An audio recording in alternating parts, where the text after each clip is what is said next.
Bienvenidos a Nuevo Mexico. We are so glad to have you here. My name is Kathy Wright, and I'm the director of the Albuquerque Museum, and we're so happy that you're going to be at our institution today and tomorrow in this fantastic symposium. It's my honor today to welcome you to the Symposium and the Digital Latin American Project. We were very happy several years ago to be part of the International Symposium on Electronic Arts, from which sprung the idea for this project. And we are very pleased to be able to participate by co-hosting the symposium and the work of artist Elizabeth Cunningham.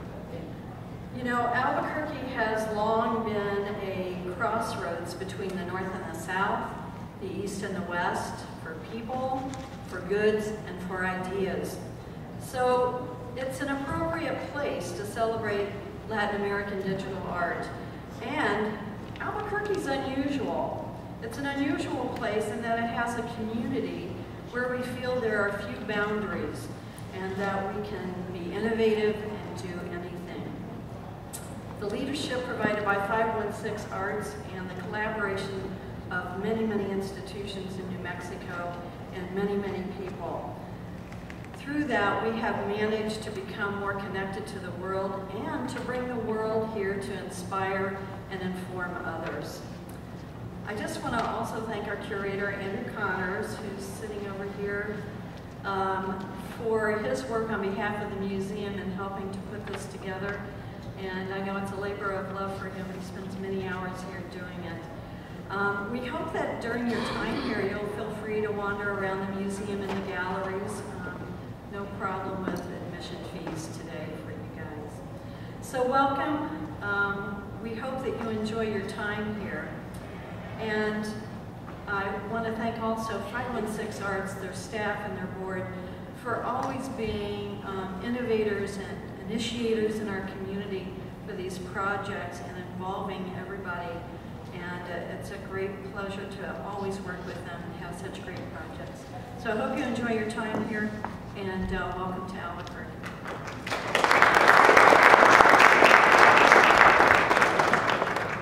Hi everyone, I'm Suzanne Sparge from 516 Arts. It's so great to see you all here, and it's such a thrill for us to have the opportunity to bring national and international artists together in our local community.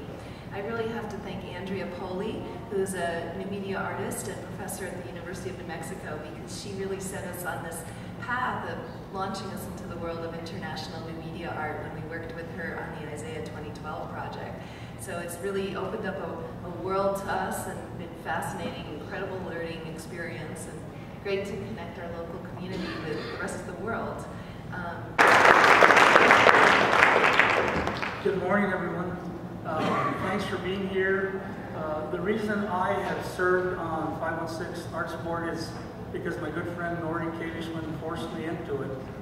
But I've remained because 516 Arts is incredible in how it absolutely ignores boundaries when it comes to art, both in terms of class, in terms of cultures. It recognizes no political boundaries, and that is why we're here today.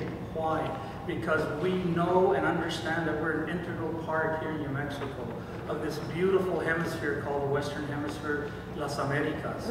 And what we're doing in this particular symposium this weekend is merely an expression of our deep commitment to all peoples, all cultures, and we know that art changes lives, that it's cathartic, that it can improve people's lives. And ultimately, art comes from the darkest places, from the hardest places where people live, from the poorest people on the planet. The most powerful art emerges.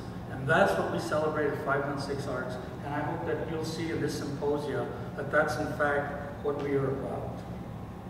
I'd like to now introduce two wonderful gentlemen that I've known for quite a number of years, going way, way back to when we actually had dark hair.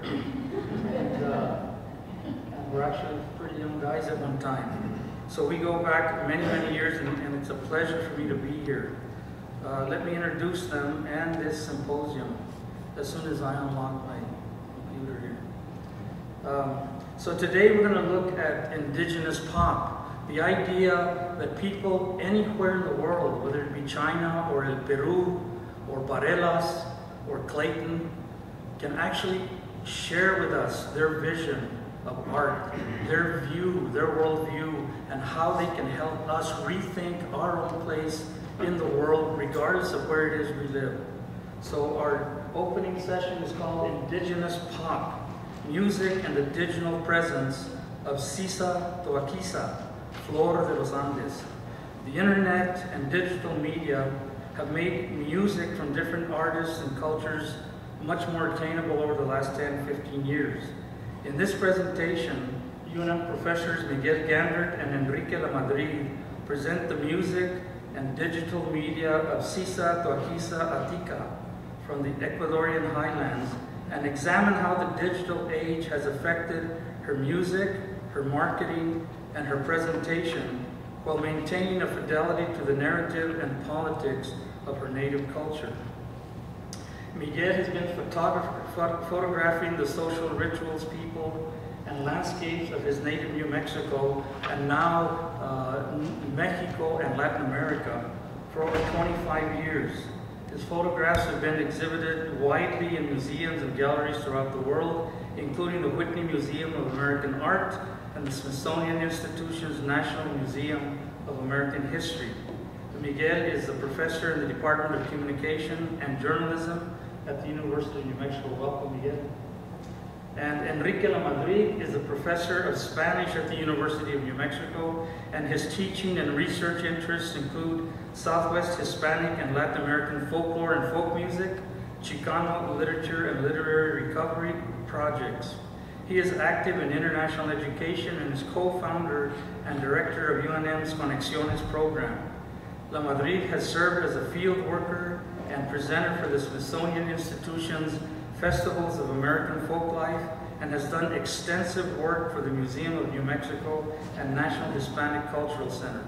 As an academic curator, he has worked with numerous exhibits with his students and headed the design team for the Camino Real International Heritage Center. So please welcome our own, we're so proud of them, Professores Gandert and Lamadrid. Gracias, muchachos.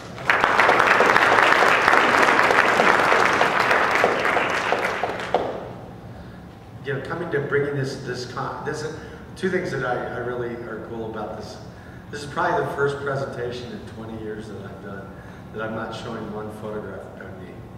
And in a way, that's really exciting because there's a time when you see things and you do things that are really amazing.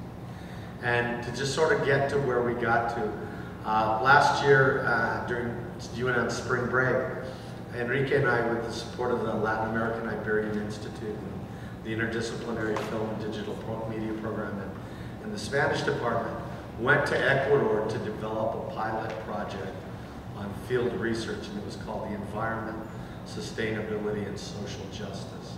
And we took students there last summer. But as we were driving in the road in the canton of, Cotopaxi, the district of Pujili, Enrique is much more precise with this.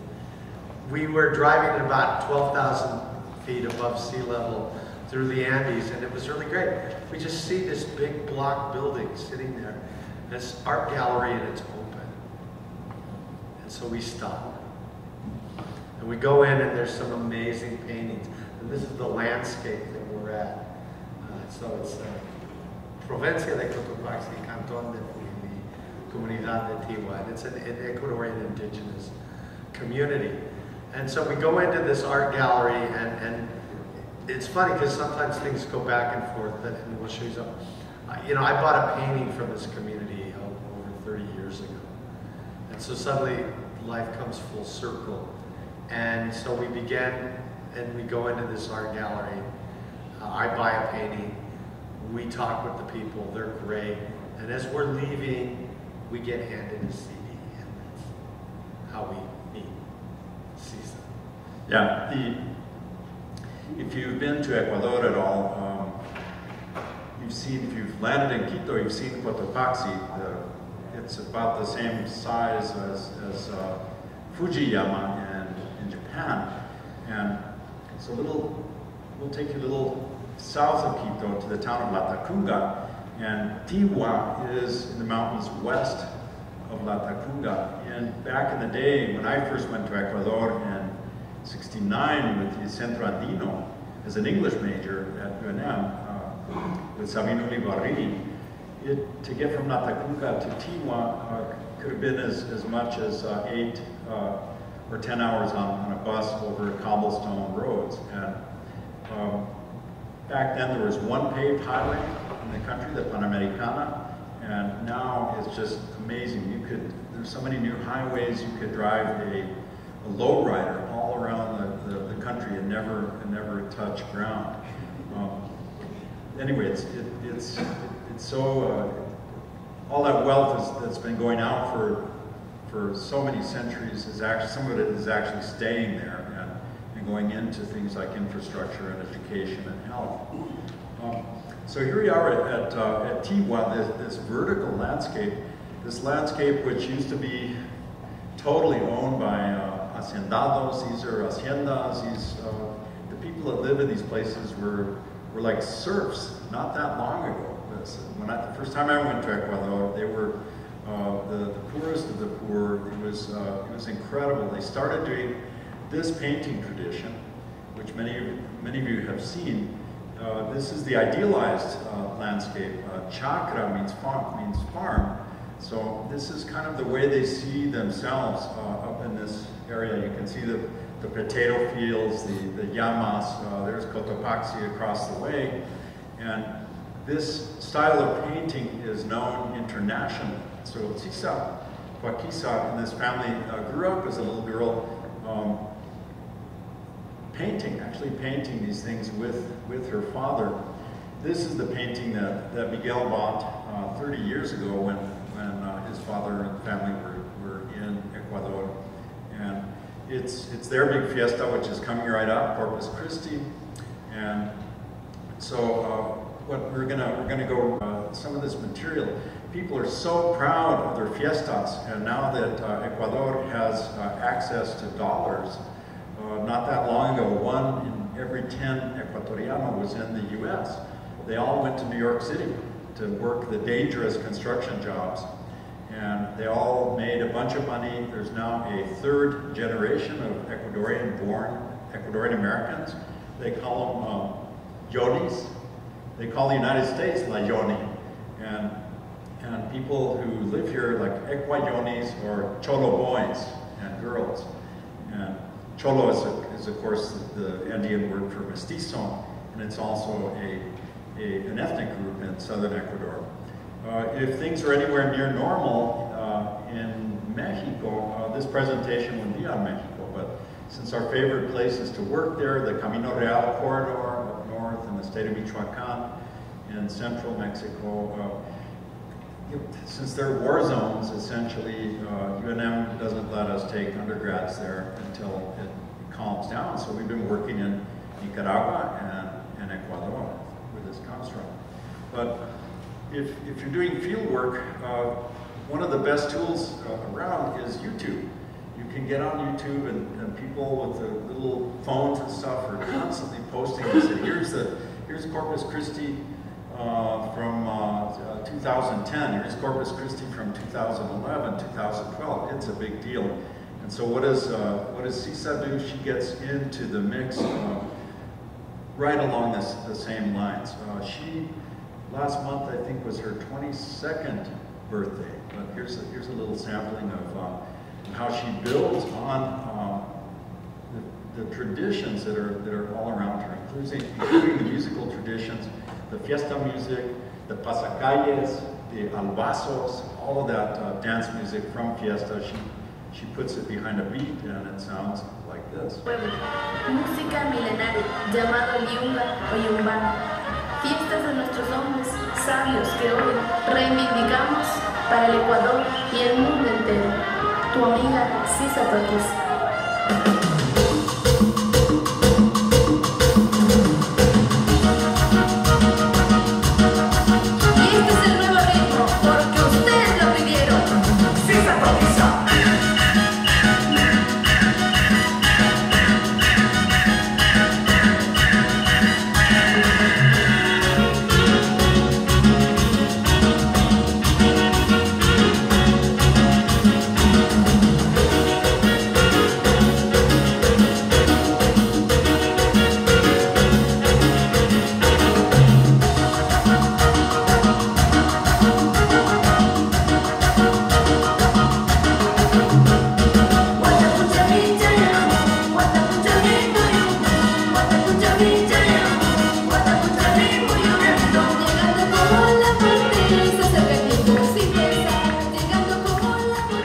speak over this because unless you understand Quechua, you won't know what's going on here.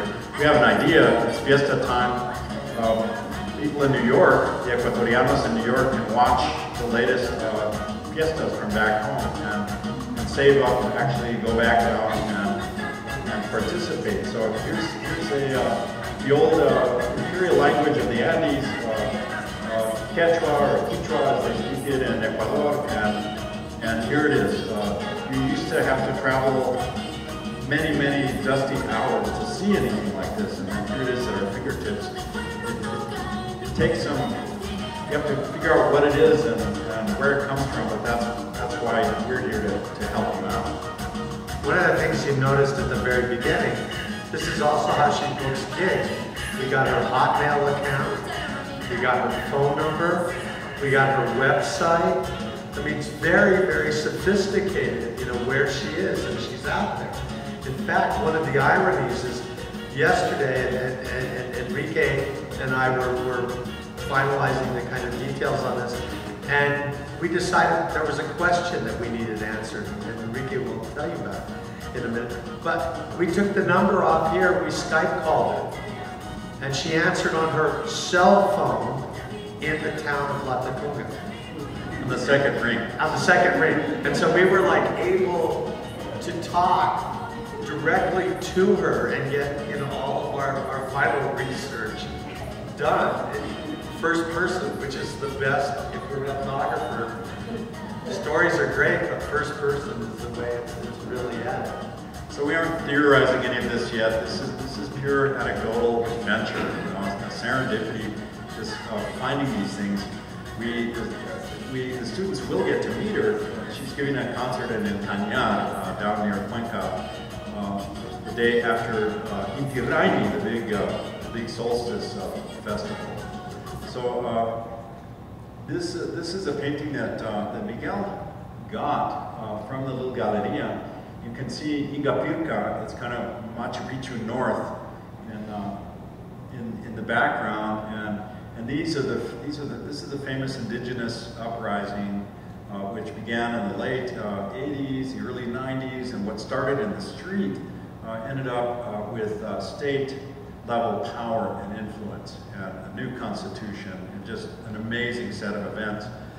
They called it Pachacutic, which is a Quechua word for kind of the end of the world, apocalypse. Things are gonna, the old way of things are going down and a new way is coming out. Here's another Pachacutic painting. This is from 1992 when I was down in Cuenca on a Fulbright, and you couldn't travel on certain dates. I was actually detained by an indigenous community near Riobamba for traveling during a general strike, and I've been asked to take some curators from the Folk Art Museum around it, so they captured all of us. They tried us too. Anyway, so Sisa Toaquiza is a child of the Pachacutic. She's a child of the Indigenous rebellion. She was born in 1993. Here's her website, and here's her Facebook, where it says on her Facebook she's got more than 9,000 friends. She was 22. Yeah, we're not friends. We friend her and we like, you know, so we're very much in that conversation with Tissa. So here's and Enrique had also been writing messages to and getting some response, but sometimes that's slow because, you know, everybody can't keep up with their Facebook, especially when she's also Twittering and hotmailing and booking gigs and performing. So that's when we decided we needed to call her. Here's why we call her, Miguel, and tell you. Well, we called her because the next video we're going to show you is one that I think is really important, and it's about her father in jail. He's an activist. He's internationally known, and they arrested him when he was coming back from Honduras.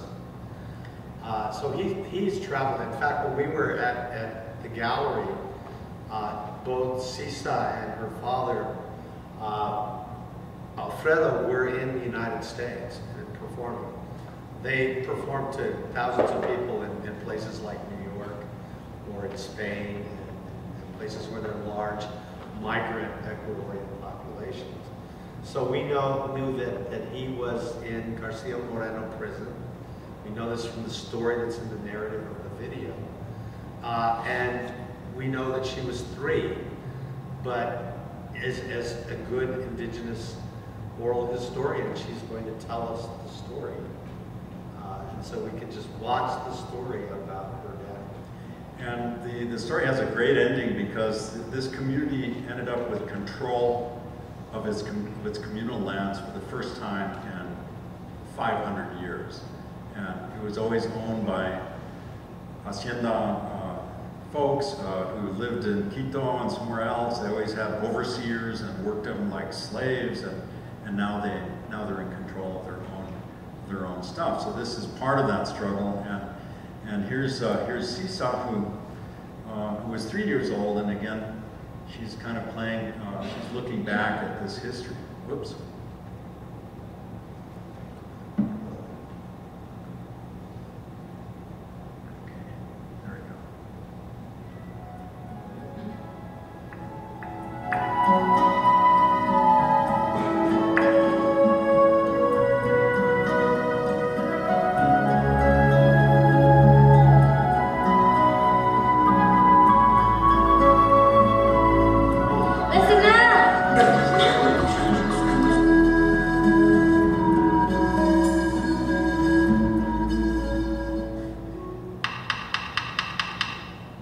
¿Quién?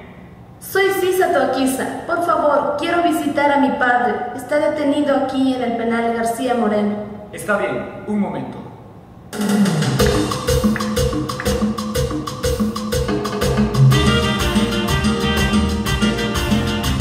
Y fue más sentimiento. Sisa Toaquiza. Desde Tiqua para el Ecuador y el mundo.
Have no news of you, beloved father. You're in jail. I've come to see basically if you're still alive. And of course, he is alive, and this is the day that he's released. And he gets rid of his jail clothes. His family takes him back home, and they can get on with their lives after this successful social movement that just revolutionized Ecuador. And so what did they go back to? The painting, we're helping them now to get in the international folk art market in Santa Fe, and so maybe in a year from now, if we're successful, you can come and hear Sisa and meet her for yourselves. She'll be 23 then, and this is one of the famous legends in central Ecuador. It actually goes all the way down to Peru and Bolivia.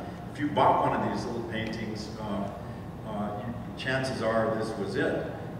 The Condor Pasa song that Simon and Garfunkel made famous was about this. The Condor has such great eyesight that from the heights where he's flying around, he's all so lonely up there, and he can see stuff happening down on the ground, and he sees these beautiful young women dancing as the way that the solteritas, that the unmarried women will dance with each other, And so he falls in love with one, and he comes down, and there's various versions of this story, but they're trying to get back to another part of the fiesta, and they have to jump over an acequia. And so he's disguised as a man, of course, and he says, well, let me help, let's jump over the acequia. And she says, no, it's too wide, and he says, no, well, I can jump really far. And so they jump, and he holds her in his arms, and they jump over the acequia. When they get to the acequia, he takes off, and they just take off, and she's with him, and he takes her up to his dwelling place up in the crags, and the only problem is food. There's plenty of it, but it's not cooked, and some of the meat is a little overdone, and so she figures out how to cook what he brings her, and she gets lonely and goes back home, and there's many different kinds of adventures. Sometimes it's a happy ending, and in other versions of it, the Condor actually kills her and eats her. It's an ancient legend with many different outcomes.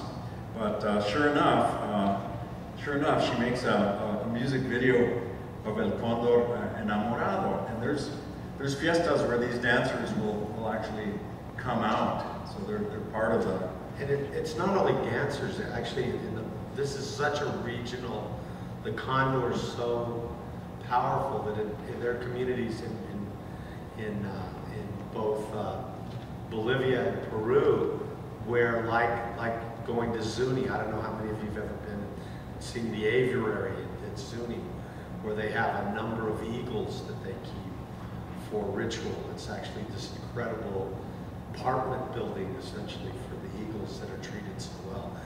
They actually capture the condor, and in some, there's a couple of communities where they actually symbolically use the condor, which is the indigenous symbol, to kill a bull to start the feast day.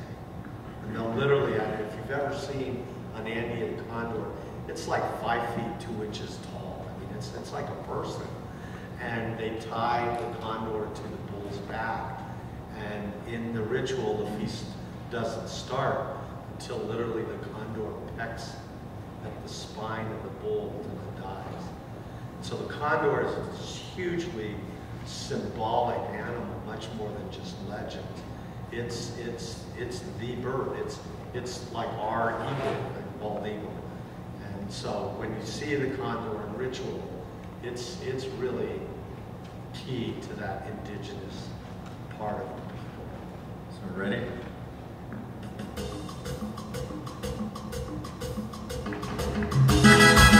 Para que lo bailen y lo disfruten desde lo más alto de Cotopaxi, tu amiga Sisa Toaquiza.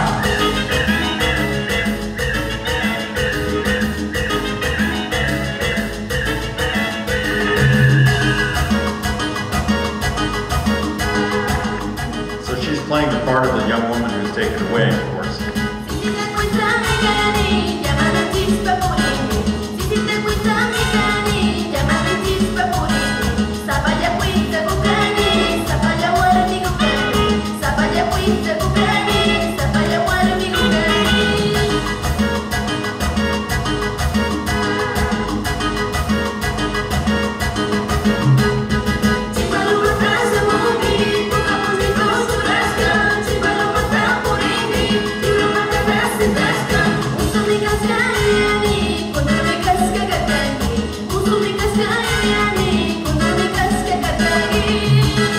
That's her brother, of course.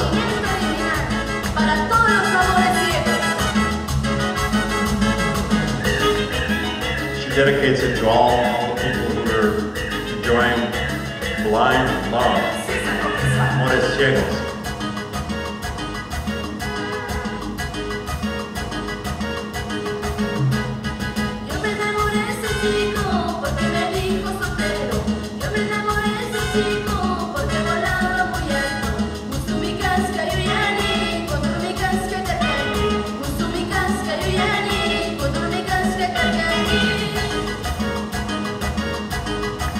When we get to know Sisa a little bit better, we'll ask for some of the letras, we'll ask for some of the transcripts of the song, and there's some scholars at UNM. had Quichuan at UNM for a number of years, not so much lately, but so we can share these poems with the students as well. So, yeah, she lists herself as a songwriter, musician, composer. So these are her compositions. And one of the really great things when we watch these videos is the fidelity to the indigenous dress of the region. it's all about hats. Yeah, Miguel forgot his hat. Yeah, I forgot my hat. I was, I see one. I have a green hat. Congratulations. They tell you there's Bob back with his hat back there. And so anyway, you can tell if you see the green felt hat with a peacock feather, it's just saying to people, I'm from the highlands of central Ecuador. I'm from Tiqua. I'm from from the Latacunga area, the Cotopaxi province. Different hats have different shapes. There's some more derbies, some more Stetsons, and the regional gold beads that she's wearing, the earrings, the shawls, all of that is very much about indigenous dress. Her only scandal is that she's got those mini faldas on, these shorter skirts, mini falda. But, she's a pop. But what's fun too is to go back and when you look at her site, she, like every other young woman who's on Facebook, she'll post her Instagram pictures. And there's one point where you see an Instagram picture and she's streaked her hair blonde. There's another one, and it's like you take the context and change it, and she could be a Chicanita in the South Valley, or she could be, somebody from Española, or she could be somebody from LA, East LA. And she wants us to take a picture of you, and she says hello, and is very curious about this gathering this morning, and we're very glad to be here. She's got the pulse of her community. She's a young unmarried woman, and the feminist movement in Ecuador really just bloomed with all the other social movements of the 90s, and even in conservative places like Cuenca, I mean, there's just amazing graffiti in Ecuador that's some of it is poems and some of it is protest slogans, and it's all, you can read it all, which is really amazing. It's not hermetic like the graffiti in North America, but she's very much aware of what single women are facing in her community. The next video is one of her hits. It's called Sumac Ñahuitzita, Las Solteritas, the little unmarried girls, women who she's saying, don't despair. Your time will come. You're beautiful. Keep dancing. This is your fiesta. Don't get mixed up with abusive guys. And she uses a slur. She says, you can listen for the word longo. To say longo in Ecuador is not great. It means like an Indian guy. And she uses the word longo borracho. So she says, stay away from those guys. Don't let them abuse you. Stand up for yourselves. And she brings her friends into it too. And this is literally her backyard that you're seeing in this little music video. And this of course is the number that we called up yesterday. And just, who's this? Just Sisa, Enrique, Miguel, what's going on? Okay. Sisa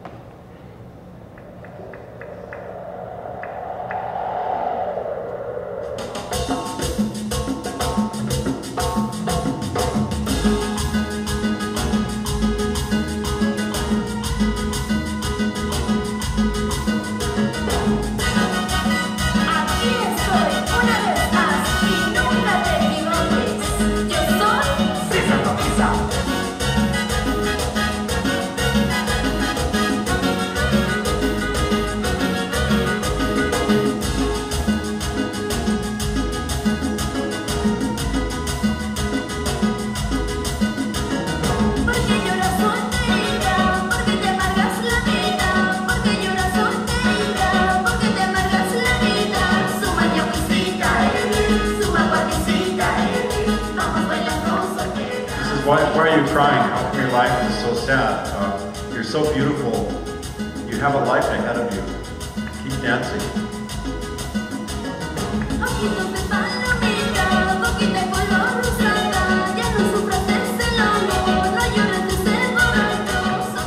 You heard the longo. That's the longo. Don't worry about that longo.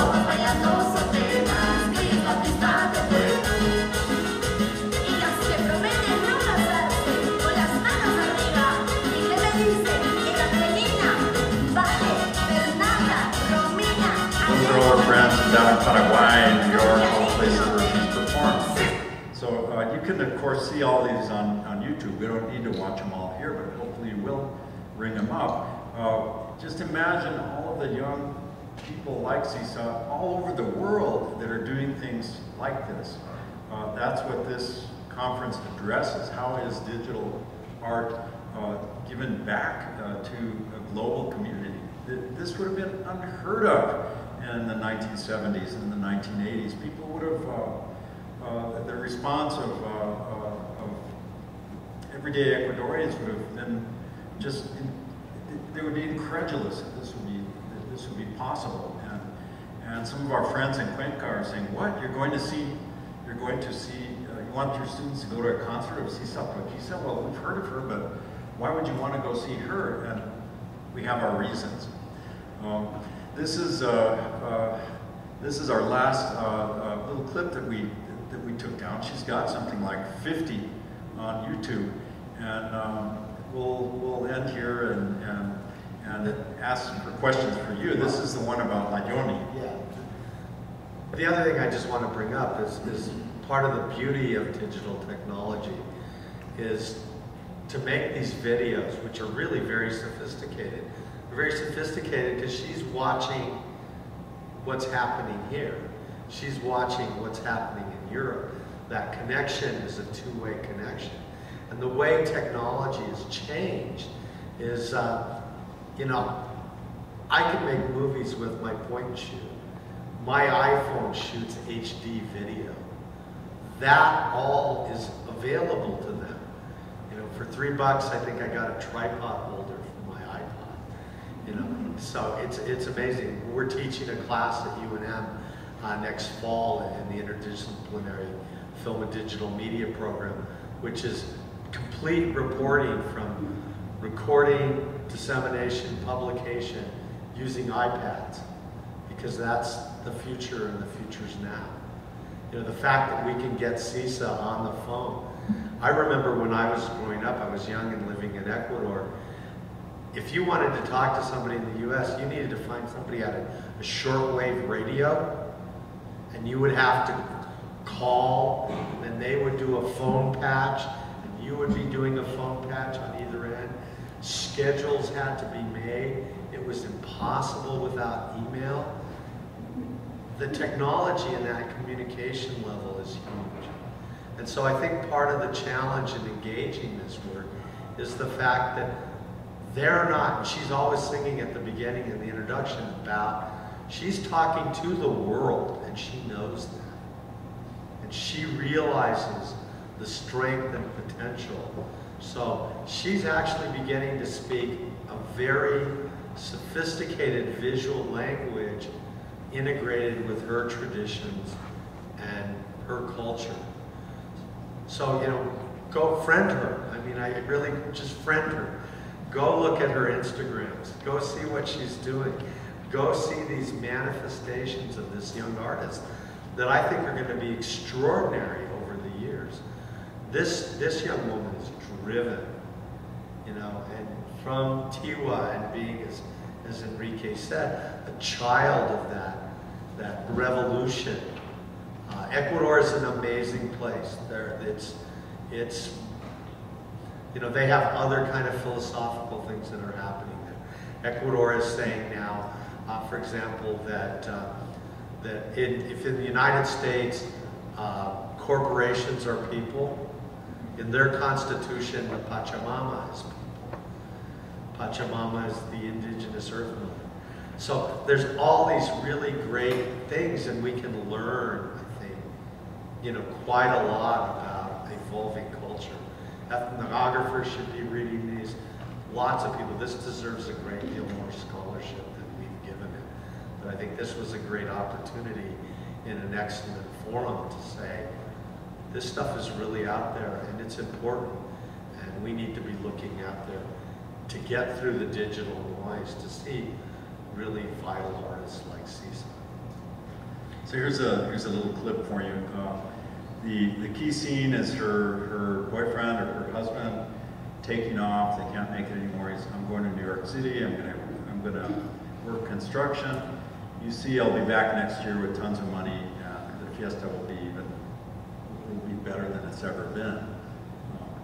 So we'll just end with this.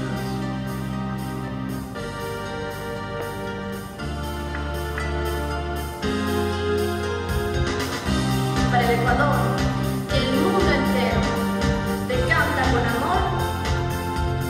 Sisa Toaquiza.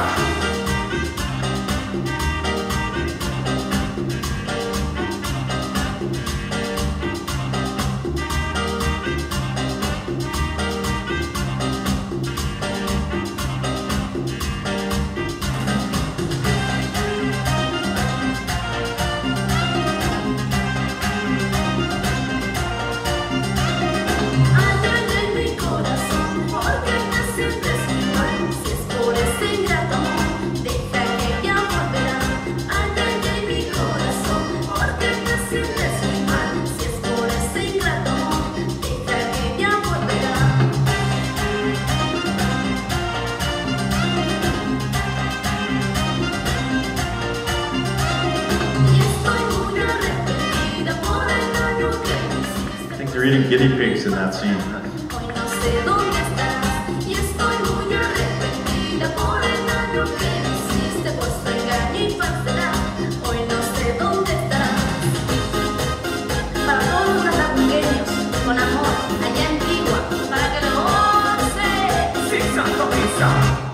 So, thanks for your attention. We can continue this conversation. We're happy to answer any questions anybody has. Kathy and Andrew will tell us how much time we have. We have no idea. So, any questions, comments? Sure. There's kind of a tension between, entering the digital age and these indigenous peoples, right? And I mean, in terms of, doesn't digital also threaten the indigenous quality to some extent? In other words, does she get resistance in her community? Yeah, I mean, I think that's a really hard question. But, there's an interesting guy named Moore at Intel who several years ago wrote a theory. It's called Moore's theory. And it's everything doubles every 18 months. So that if you have a transistor or whatever, a resistor that holds 200 gigabytes on the size of a pin, 18 months later, it's going to be twice the power for half the cost. I thought that was a Mo-Betta theory. Yeah. And on one level, I was talking to a guy from Intel the other day, and he said, Intel's goal is by 2020, every person in the world have some kind of smart device. And so I think what's happened is you have this Pandora's box. By the way, we don't know each other. Yeah. Oh, you are Intel. Yeah. Okay. For pure, yeah, that's good. Thank you. But what I began to realize is that these affirmations only become stronger with people like her because there is that fidelity to identity. And so as these tools, they're not going away. These fiestas are now out there on YouTube. We've been able to do, almost field research of where we want to take students and go without leaving our laptops. And getting that message out there, her being able to really reinforce cultural identity, I think makes it stronger. Things change. We were in this presentation in Wallaceo for Moors and Christians last year, And boy, they have speakers and technology, and the plays become more literary and complex. The same stories are being told. And so for me, it's like yes and no. I mean, as long as people are making things to get out of remain with fidelity of their culture. Because the other half of that technology is really a monster. In fact, as part of this program at the end, I think the closing program for Digital Latin America, will be showing a double feature, 2 films, one called Black Mama, that's really Matthew Barney meets Ecuador, a really extraordinary film. I had one of my students, I showed it in class, she said she hated it, she only sat there because, and then I explained the whole context, that this was part of Un Shen Andalou and Matthew Barney, a performance artist. And then his second film, which we will show in the double features, his name is Miguel, terrific Ecuadorian filmmaker, is called Más Allá del Mal, which means he's like really frustrated. He spent, thousands of dollars. His film was at the Venice Biennale, and he lost $240,000 making his film. And all he wants is an audience. And so what he's doing is he's exploring the pirate film industry in Ecuador. I mean, I was able to buy a copy of Lone Ranger in Cuenca before it had opened in Albuquerque. And so he was going out trying to find both indigenous filmmakers who are making films with this low-tech idea, but also he's trying to give copies of his film so they'll sell it in the market for $1, because like every other artist out there, you hope you can get an audience. And so it's a very sophisticated statement. She wants us. She's very excited about us being here. And we wouldn't be here without the thing. It's really about training artists to make sure that they have a strong cultural understanding. And this cultural dialogue now matters. So she's recording in Guatemala. She's performing all over Latin America. She's performing in New York. We don't see it, but she's selling out. It reminds me of several years ago, Enrique's son. There's a really great Mexican rock band called Maná. And if you don't know Mexican rock and roll, they're a pretty big deal. And they're selling out venues in Denver, 15,000 people are showing up. Because there's this idea of fidelity to culture. The biggest selling recording artist in the world is Los Tigres del Norte, who are singing, border music. That's the biggest selling, that's the #1 portfolio in Sony's, because they record for Sony International, that's the #1 recording artist in their portfolio. Not Lady Gaga, not, whomever you want to talk. So there is, but it's now, how do we grow that audience for these terrific artists? It's all downloads. It's downloads. The CD is now obsolete. You look at the Latino Grammys, and it's a fiction. That's such a small market share of Latino music. The huge moneymaker are border songs, but who wants to listen to a bunch of polkas and stuff like that? It's never going to cross over, but it is the bread and butter of the industry. And the people that actually listen to salsa and everything are a small percentage of this thing.